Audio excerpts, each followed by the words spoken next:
Bienvenidos a Conversaciones, un espacio de la Asociación Diálogo Ciudadano Colombo-Venezolano que se realiza en colaboración con el Observatorio de Venezuela de la Universidad del Rosario y la Fundación Konrad Adenauer de Colombia. Soy Chomín Laceras y estaré con ustedes junto a Alejandro Martínez Ubiela. Hola Alejandro, ¿cómo estás?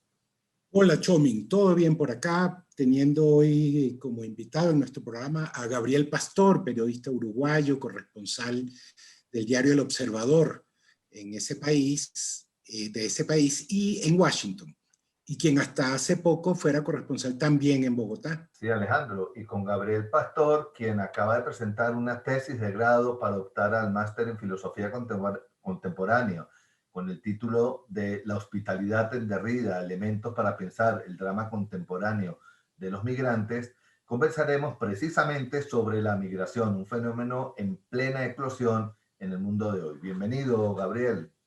Gracias, Chomín. Gracias, Alejandro. Para mí es un placer estar con ustedes y además en una plataforma tan importante como la que ustedes lideran, a la cual le tengo mucho respeto. Están haciendo un aporte fenomenal, no solamente pensando en Colombia, sino en toda América Latina. Así que me siento muy honrado en que me hayan abierto este espacio. Gabriel, ¿por qué escribiste este trabajo sobre la hospitalidad y la migración? Bueno, en primer lugar, yo salí de Uruguay en el año 2014, o sea que soy un migrante. Primero en Bogotá, donde estuve 4 años, y ahora en Washington, donde estoy desde el año 2018.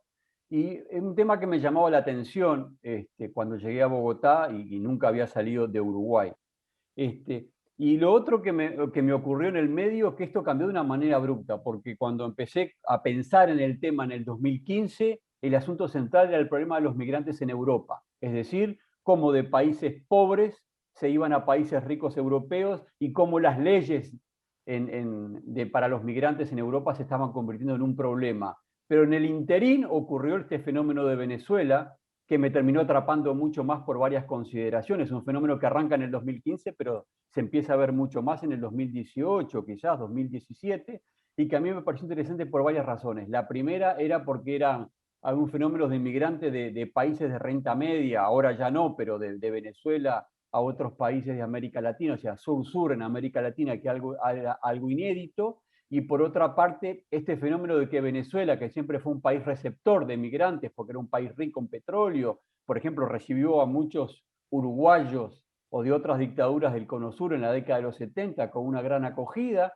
También recibió a muchos colombianos, que a veces nos olvidamos de esto, que fue muy importante, y ahora se veía en esta situación de ser venezolanos que estaban necesitando que los acogieran por esta tremenda crisis que está viviendo el país. Entonces, por todos estos fenómenos, el tema me fue interesando y obviamente que tenía que ver con este tema que vamos a hablar hoy de si las leyes, la ley para acoger es realmente una mirada óptima y que alcanza para analizar este fenómeno de las migraciones.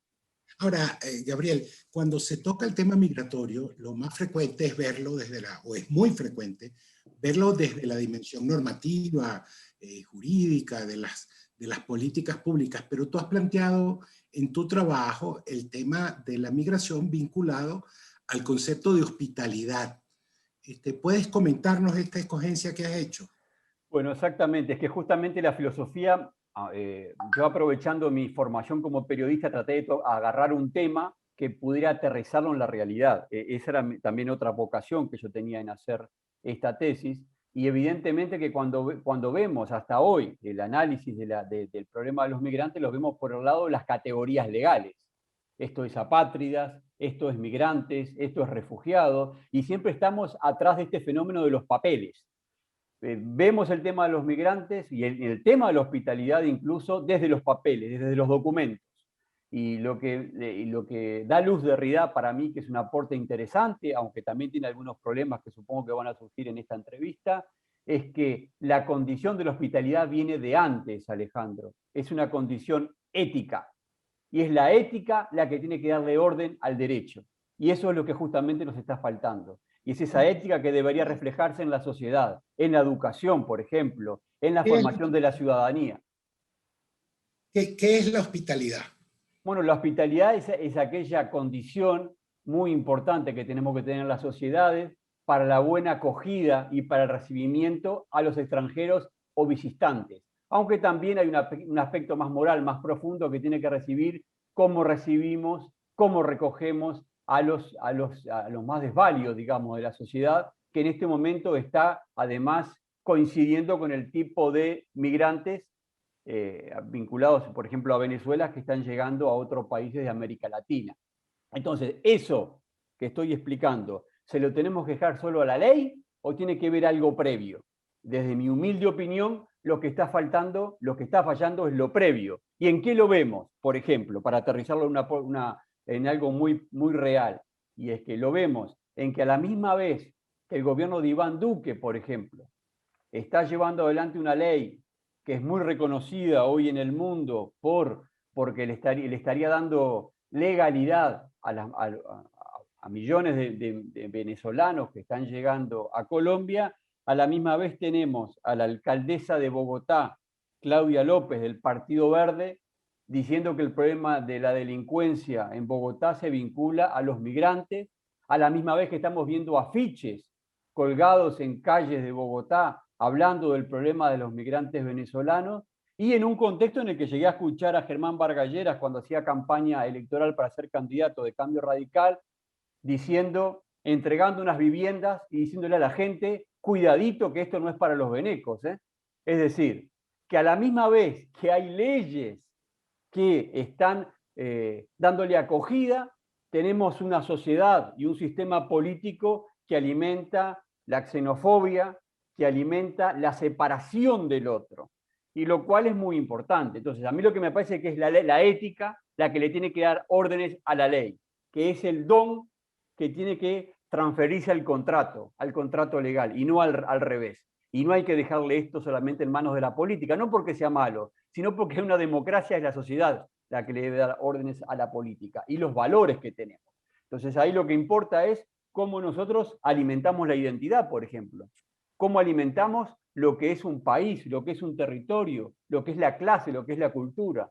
Entonces esto es mucho más desafiante, además, cuando estamos teniendo una transferencia, una migración que se está dando hacia países que generalmente eran expulsores, hay mucha desigualdad, no es eficiente históricamente en las políticas públicas, y en el fondo lo que termina pasando, que hay una competencia de pobres migrantes hacia pobres de los propios territorios, que esto no era lo que ocurría en países europeos, por ejemplo, donde hay un estado de bienestar consolidado. Entonces esto es absolutamente removedor. Por eso me parecía a mí interesante una mirada de la filosofía que sale de la ley, que la ley es necesaria, no estamos diciendo que la ley no sea necesaria, pero lo que estamos diciendo que no es suficiente como una condición para tener una buena acogida, en este caso con los migrantes venezolanos. Mira, Gabriel, así como las sociedades de acogida tienen que abrirse y prepararse para recibir a los migrantes, ¿cuáles son los retos que le toca asumir a los propios migrantes cuando llegan a un país? ¿Cuáles son sus deberes, además de sus derechos? Bueno, el problema, Chomin, es que justamente lo que hace la ley es poner deberes también. Entonces, yo preferiría salir de esas categorías, de la categoría de derecho y de deberes, y decir, sí, tenemos, de algún modo uno tiene que tener una actitud de integrarse. Ya tenemos la ventaja que tenemos el mismo idioma, ¿verdad? El tema de la lengua es clave en esto. O sea, yo lo digo al pasar, el problema que tuvo Alemania con los inmigrantes turcos en la década de los 60 porque no se integraban, porque no hablaban la lengua. Ese problema no lo tenemos acá. Tenemos un territorio más o menos parecido o cercano, que nos da cercanía, pero tenemos otros asuntos que tenemos que incorporar, porque a veces esa lengua no es exactamente, no tiene el mismo énfasis en algunas palabras que nos pueden llegar a generar algunos problemas. A mí me pasó, por ejemplo, en una palabra, esto es algo hasta humorístico, pero que es representativo. Recuerdo que una vez estaba con unos amigos en la universidad y les dije, ¿vamos a la cantina? Y todos me miraron con cara de, ¿cómo a la cantina? Porque el concepto de cantina en el Río de la Plata es un concepto de ir al comedor universitario a tomarse un tinto. En cambio, en Colombia tenía otra connotación y todo el mundo me dijo, ¿cómo vamos a ir a la cantina ahora? En fin, a veces esto genera problemas, pero en términos generales tiene que haber por parte del inmigrante, digamos, aceptar determinadas reglas de juego nuevos que puedan haber, pero también, Chomin, esto está vinculado a las condiciones que tenga ese inmigrante. Es decir, a un inmigrante pobre, que no tiene educación, no vamos a exigir lo mismo que se le podemos exigir a otro inmigrante que está en otras condiciones de educación.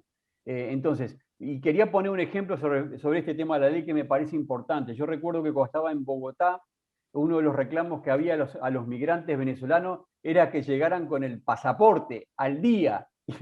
Y en Venezuela no había papel, en Venezuela no había pasaporte. Entonces, eso demuestra cómo el problema de la ley, cuando en condiciones excepcionales como esta, se transforma en un problema. Ahora, ese inmigrante, cuando llega a ese país, evidentemente que tiene que tener también, tiene que adaptarse y darse cuenta que es una calle de doble vía. Pero nosotros también tenemos que hacer un esfuerzo y decir, tenemos que acogernos al otro porque es un hermano. No es un hermano solamente porque sea venezolano, es un hermano porque vivimos en la misma tierra y es un hermano porque pertenece a la misma condición de humanidad, que es eso lo que me parece la filosofía que está aportando. Ahora, Gabriel, ¿cómo crees que se puede, digamos, incorporar en la discusión pública de la región la visión, digamos, filosófica de este tema que con frecuencia se ve desde otras perspectivas? A mí me parece que una cosa interesante sería una buena formación a los burócratas de Weber, ¿no? Es decir, que la primera pregunta no sea de dónde vienes, a dónde vas y dónde te vas a quedar. Si yo te invito a ti, Alejandro, y a Chomin a mi casa, lo primero que te pido cuando te abro la puerta no es el documento de identidad. Te abro la puerta, te recibo. No te hago preguntas inquisidoras pensando que tú me vas a robar las pertenencias de mi hogar. Entonces hay que cambiar un poco ahí el tema de los burócratas por una parte, que es un problema. Hoy ir a la oficina de inmigrantes en cualquier aeropuerto, a una aduana, es una situación de tensión para cualquier extranjero, y mucho más si venimos de un país pobre. Yo cuando llego a Bogotá, a Washington y ven que vengo de América Latina y que además no tengo un acento absolutamente inglés, obviamente, de la lengua inglesa, es un problema. Me miran con desconfianza y siento muy tensionado, a pesar de que tengo los papeles y tengo todas las cosas en regla. Entonces, el tema de los burócratas es un papel. Después, la formación de ciudadanía. Es decir, cuando yo hablo de mi identidad, por ejemplo, lo hago con diferencia al otro. ¿Por qué no lo hago aceptando esas diferencias? ¿Por qué no trabajo la identidad a partir de las diferencias? Y darme cuenta que también con el diferente yo tengo que tener un trato de amabilidad e integrarlo en esa condición de humanidad. Y que de algún modo esto pueda reflejarse en la política. Porque en definitiva, ¿qué pasa hoy en la política? ¿Qué pasa con los políticos? Los políticos tienen una tensión. Por un lado, los economistas liberales que le dicen la migración es buena, porque tenés más mano de obra, eso genera competencia y de algún lado va a mejorar la economía. Pero después está el mercado electoral, digamos. Por poner un ejemplo, si yo me pongo en una zona pobre en Colombia, donde esos venezolanos van a competir en las políticas sociales o van a competir en el trabajo informal, en un país que tiene más de un 50% de informalidad. Yo sé que el que me va a pintar mi casa o alguien que me puede arreglar las cañerías, que es venezolano, me cobra la mitad de lo que me va a cobrar un colombiano, evidentemente va a haber un cambio en cómo se va a definir ese mercado, y entonces a eso también va a generar xenofobia. Entonces yo creo que está al lado de la burocracia, al lado de la educación, al lado de que la sociedad civil se adueñe y sea capaz, de algún modo, de marcarle el ritmo a la política. Pero para eso tenemos que terminar en pensar que el tema de los inmigrantes pasa por las categorías legales. Obviamente que el documento es importante, pero no es suficiente, Alejandro. Mira, Gabriel, lo acabas de mencionar. La xenofobia es un fenómeno social que frecuentemente se presenta en los procesos migratorios. ¿Cuál es la esencia de la xenofobia? Y muchas veces yo creo que la esencia de la xenofobia lamentablemente tiene que ver con algo que ha trabajado mucho un filósofo que se llama Kwame Anthony Appiah, que tiene la sangre africana y sangre inglesa, en la que él habla de las mentiras que nos unen, Chomin. ¿Cuáles son las mentiras que los unen? Es las creencias, el país, el color, la clase y la cultura. Yo te pregunto, Chomin, ¿por qué un colombiano no es también la Gran Colombia? porque un colombiano es el límite que de algún modo plantearon los líderes criollos durante la Revolución Hispanoamericana. Es un asunto muy profundo.